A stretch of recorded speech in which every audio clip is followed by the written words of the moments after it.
Hello and welcome to Democratic Dialogue. We are honored this month to have Saya Ameli Hijebi here with us in Gloucester from the Sunrise Movement. I'm your host, Jeremy McKean, and we are doing tremendous amounts of sustainability work and environmental work here in Gloucester, and we have quite a star of the environmental movement from Boston to join us. Welcome. Hey, thanks for having me. And you've done so much in the past few months that you've given kind of the older generation of greenies greater hope. The biggest thing is the Sunrise Movement. Can you tell us how you got involved? Can you tell us a little bit about how it works and maybe how kids here can get involved and some older folks can get involved? For sure. The most exciting thing for me when I was joining the Sunrise Movement was the fact that we, as young people, had the power and the opportunity to actually take our demands straight to our politicians. You know, I come from Iran, and so to me, the notion that you could go to the State House and have a sit-in at your representative's office, or call him and ask him to support a bill, was completely out of the picture. I still remember the shivers that ran down my back one night when I was packing up my homework, about to go to sleep, and I just overheard my parents talking about how they had to take a different route to school the next day because there was someone getting hanged in the town square.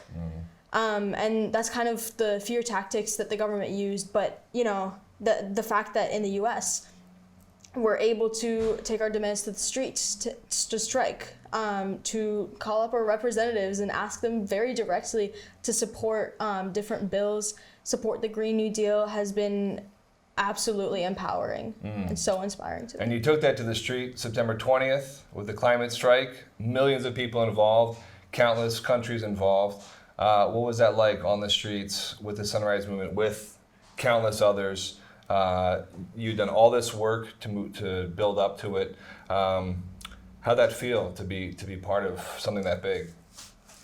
It was, gosh, that's one of the moments I'm most proud of, because my team and I started organizing the climate strike back in the summer.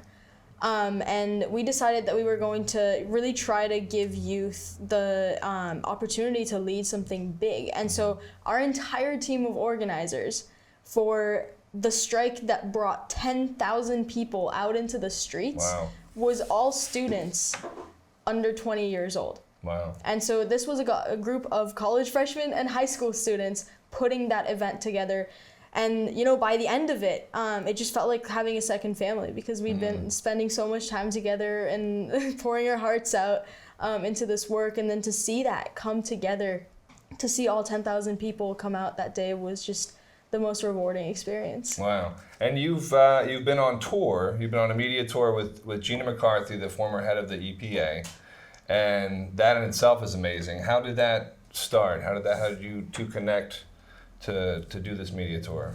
Yeah, it was kind of leading up to the September 20th strike. And so we ended up interviewing together on WBUR in Boston, and then writing an opinion editorial for the Washington Post afterwards.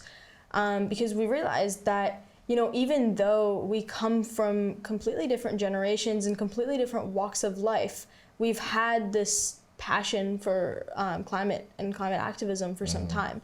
And, she was around during the strike in 1970, where 20 million Americans came out into the streets. And that energy seemed like it fizzled out. But we're working really hard to bring it back stronger than before. And that brings hope both to my generation and to the generations before. Yeah, how do we get, so you've got something going on in Boston that we don't have here in Gloucester, which is 10,000 kids in the street, which is amazing, right? So how can we get kids, here's the thing is, you've been in high school all day, I've been in high school all day teaching. So I'm trying to inspire my students to get involved with any type of civil action. On top of applying to college, on top of homework, on top of just being a teenager. So how is Boston getting it right? And what can we do here in Gloucester to grab some of that energy? I mean, no one said it was going to be easy. Yeah. And for a lot of us who are putting like hours and hours and hours of our days and weeks into organizing, it's a hard balance to strike. But the difference I think now is that we have much more communication technology that can be really helpful. And that in and of itself allows you to spend less time trying to meet in person, for example, and you can just spend an hour of your day hopping on a call over Zoom, which means that you don't have to travel anywhere. You can just kind of get to know people right then and there for that time and work afterwards. And that has definitely condensed the amount of time we have to devote to doing things that don't necessarily progress our cause. Sure. Yeah, meetings you don't have to have because you have social media. Exactly. Yeah. Yeah. And I forgot what Zoom was because that's how unhip I am. But I have had, I think, one call on Zoom. But the Sunrise Movement itself is extremely impressive in the way they organize. Their principles are extremely impressive. They actually pull from the old nonviolent civil direct action methods of the 40s and 50s and 60s and 70s. So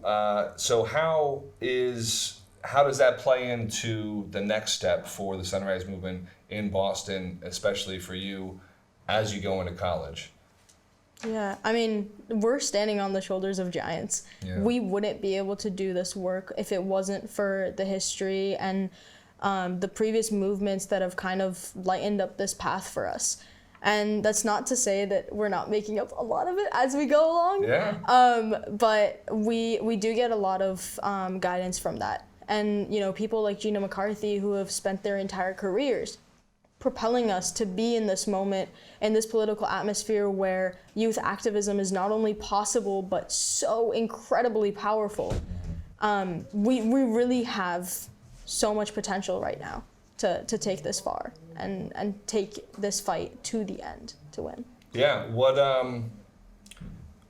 is so there's this idea that if we had done what we were supposed to do 20 years ago, we might be better off now in terms of climate change. And here you are bringing this new optimism, younger generation doing what maybe we did 20 years ago. So in 20 years, when you're sitting here, what should be done, and what is your legacy going to be? Yeah, I mean, we're hoping to shape the next election. Yeah. We're hoping to shape the next 10 years with the Green New Deal, because the Green New Deal isn't going to be just a bill. It's a complete mass mobilization of the economy towards sustainability, infrastructure, sustainable housing, and we're working really hard to make sure that we're not leaving those low-income communities and communities of color behind, because those are the places hit hardest by climate catastrophes. They're the least prepared to deal with the financial consequences, and we're making sure that we don't leave them behind. And so when I look to 20 years into the future, I see a more just society. I see a place where you don't have to be wealthy to have access to clean air or clean water, or and I guess I submitted my college applications on November 1st. And on that same day, I heard about how extreme the California fires had gotten, that now entire cities had to shut down because even the smallest spark could set on a fire. Yeah. And I just remember thinking, man, we're young people all across the country are pouring their heart and souls into an education and into a future that is on fire. And so what my hope is for 20 years from now is that we won't have that anxiety. Yeah.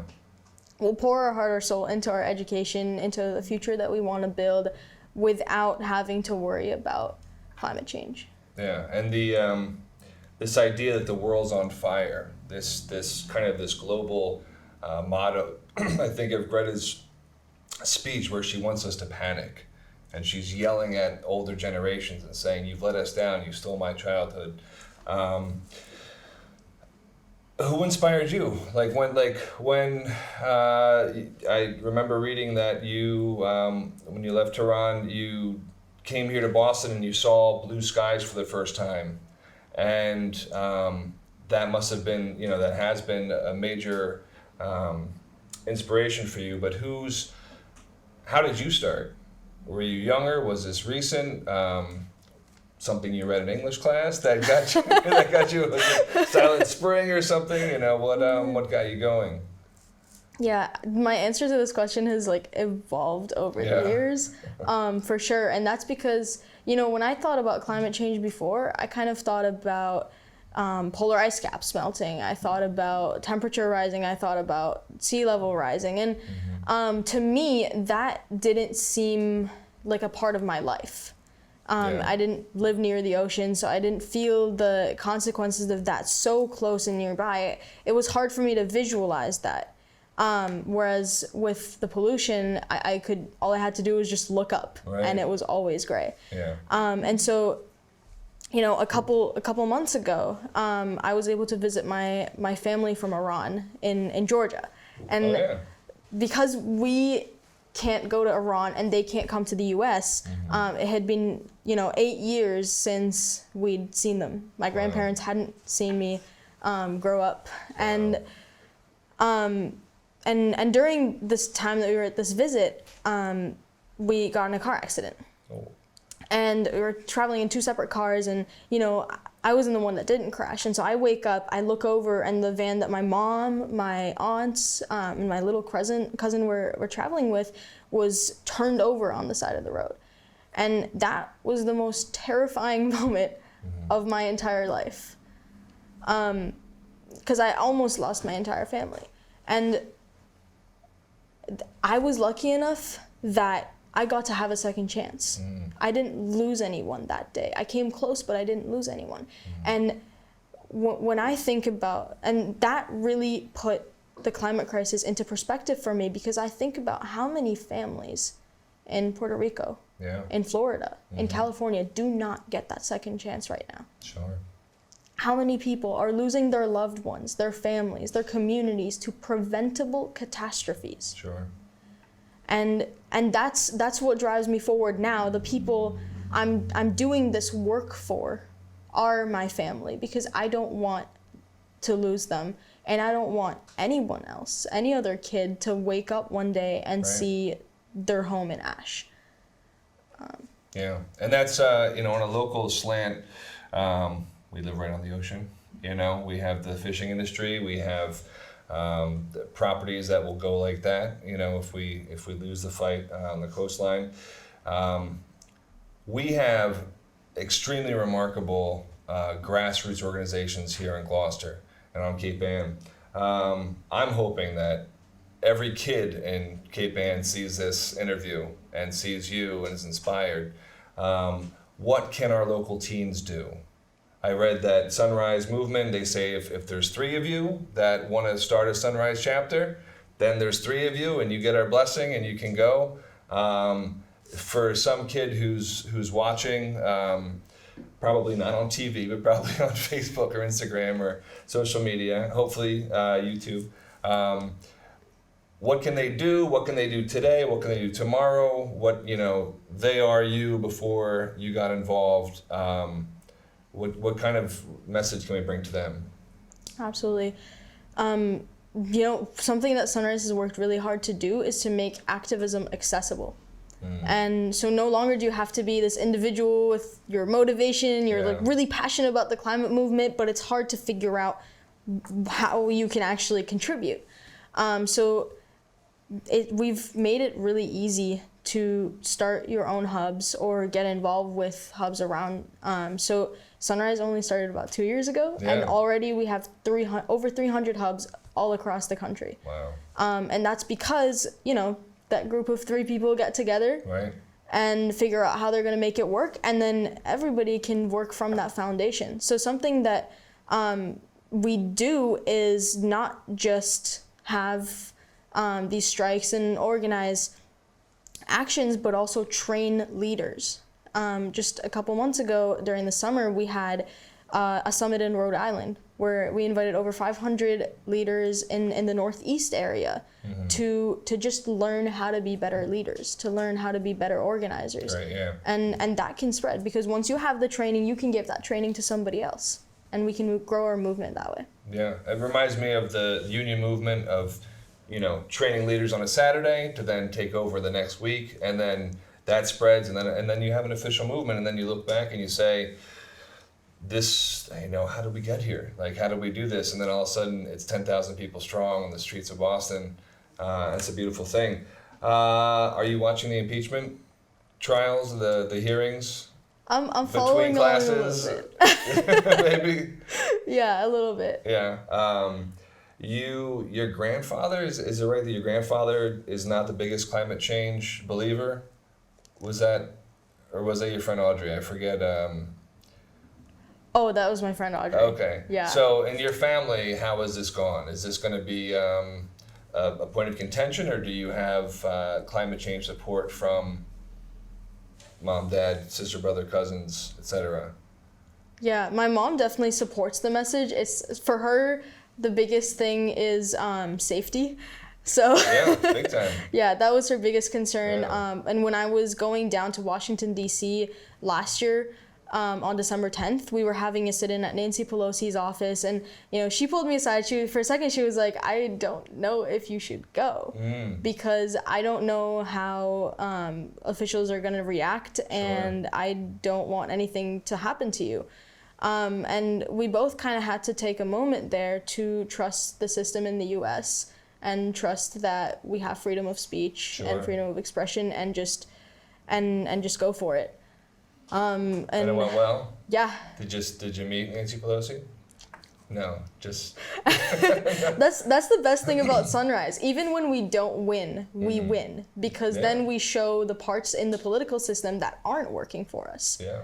And so when we go to an office like Senator Feinstein in California, a group of young people went to her office and they asked her to support the Green New Deal. And her response to that was, I've been doing my job for 50 years. Yeah. That may be 5 times your age, but I know what I'm doing. Yeah. And I don't like the idea of the Green New Deal, and I'm not going to sign it. And even though we didn't get her support, that video went viral. Yeah. And millions of people across the country saw how our political system isn't answering to young people and my generation. Yeah. And to say no to young people, I mean, she said no to like 8, 9, 10-year-old kids. Exactly. And you've got an Ed Markey sticker, and I want to talk to you about the Green New Deal, and you're hoping it, and so you're going to go to college, you're going to have a wonderful time picking majors. You might change majors 4 times, like the regular college student. What kind of green job are you hoping to get in 4 or 5 years when you come out of college? What are you aiming for? To be perfectly honest with you, I feel like I might just need to start a new industry. Yeah? And kind of what I'm looking into is how our use of beef and is not sustainable. Sure. And we need an alternative to that. And to me right now, it seems like fungi is the next thing to go for. Have you had the Impossible Whopper?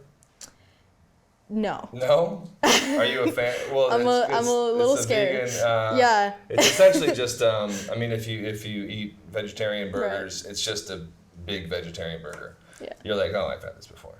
But it's the Whopper.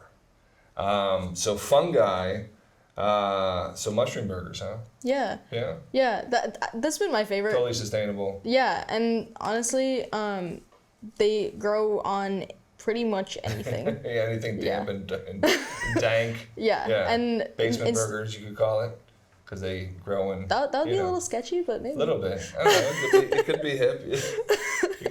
Depending on how you spin it. Yeah. And you were talking about being an engineer. Yeah. Yeah. And your college is like the most amazing time for activism, most amazing time to find your place, to find yourself. What doesn't the other side get? There's another amazing kid like you on the other side of the political spectrum. She's going into college to major in something. We have such a divide in this country now. It's not polite. It hasn't been polite for a while. What doesn't the other side get? The kids that aren't protesting, the kids that aren't marching, the kids that don't get it yet. What do they need? Do they need some sort of kick in the pants? Is it education? What's it been for you and your friends, for people that you've reached out to? You know, I think we're underestimating ourselves. We're underestimating the power that we have. And so a lot of high schoolers or middle schoolers even might think, well, I can't even vote. Yeah. What am I really going to change? You can't even, what? Can you vote? No, not yet. I'm 17 right now. Yeah. And so we have to realize that even though we don't have that direct connection to change policies, we still have a powerful voice, and we're going to be the ones who are going to inherit the worst of climate change, and we're taking it upon ourselves to make sure that we have a future to live in. And we just have to realize that, and we have to start organizing. It's kind of we have to break those barriers that maybe society has set up for us before, thinking that just because you're young, you're not supposed to be involved with politics, but that's not true. Yeah, what are some of those barriers that you see right now? Because a lot of us old timers we're on the other side of the barriers, and like, you know, if you think of a history book in the last 30 years and all of the civil rights and the environmental justice movement and all the waves of feminism and all of the, you know, like LGBTQ, all of these movements have happened, but we still have barriers. So what do you see coming from this new point as the barriers that we need to break down? Is it just political involvement, continued push? Is it something we haven't thought of? I think the way that we're organizing now is definitely new. And we're working really hard to make sure that we empower young voices. So when we share our stories, we don't just listen to the most experienced person in the room. We try to open it up to anyone who has the potential. And so, you know, at that sit-in at Nancy Pelosi's office, we had 12-year-olds, 8-year-olds come up to the stage, and they were really brave because they were, you know, standing in front of all these people and all these cameras, but they were sharing what it was like from their perspective. And that kind of helps with the understanding of anyone from any side. They were telling stories about environmental inspiration or environmental things that they had, you know, been turned on in terms of, you know, becoming involved. Right, and how it was affecting them. So one girl was talking about how, you know, in her mixed family, she had come across a different girl in a country where they didn't have access to clean water, and she felt like she had the opportunity to stand up and say something that could possibly change a little part of her life over there, and she felt like she didn't want to have this anxiety moving forward. And she was 8 years old. So I feel like I'm 17 now, and 8 years old. As an 8-year-old, oh my gosh. I can't imagine. I can't. I mean, I listen to Greta's speeches, and I think, who stole her childhood? You know, like, she became so depressed and so focused on climate change that that for an older generation, I mean, I there's the meme "Okay Boomer," which is my parents' generation. And I'm Generation X, and you know, you're of, I don't even know if you're a millennial. You're not. No. We're actually, there's a new hashtag going around. We are Gen GND, so we're the generation of the Green New Deal. Nice. Yeah. All right. So what is that hashtag? Gen GND. Yeah. Okay. So, and hopefully that'll stick. So Are you guys angry at us? Did we, like, I'm thinking, like, in the movement, is there any, since World War II, we had all this wonderful growth, and then we've had 40, 50 years of not doing enough for climate change, and now we're here. Is there hope? Is there hope? Yeah. Enough hope? I'd say so. Yeah. Because it's easy to get caught up with what we haven't done Yeah. or the place we are now. It can be very easy to get caught up with that and start feeling really, really depressed about it. Yeah. And there are cases of people who have had so much anxiety Yeah. and so much fear about what's going on with our climate right now that it has developed into an actual condition. Yeah. But we can only move forward. And so what we're doing now is, making sure that the work that we do now is timely, and that's why we need the Green New Deal. It's because it's ambitious enough to meet that deadline, Yeah. meet that 11-year, almost 10 years left now Right. deadline, to make sure that we can actually beat the climate crisis. Well, I'm glad you're hopeful. I mean, that excites me. All of this activism, all of this amazing work you're doing, have you found time to be a teenager and just enjoy being a teenager without everything else? Before Yeah. college application stress, I know that's there, but have you Yeah. had time just to sit back and kind of enjoy the scenery, or are you? Not yet. No? I'm being a teenager in the context of being a climate activist. Well, just existentially, Yeah.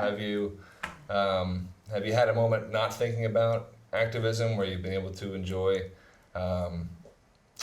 enjoy a glass of water and some time out on the quad with your friends? Every once in a while, Yeah. maybe there's like a 5 minutes here and there. 5 minutes? That's it? Yeah, Oh, geez. it's a lot, and if it's not direct meetings, it's emails Yeah. and yeah.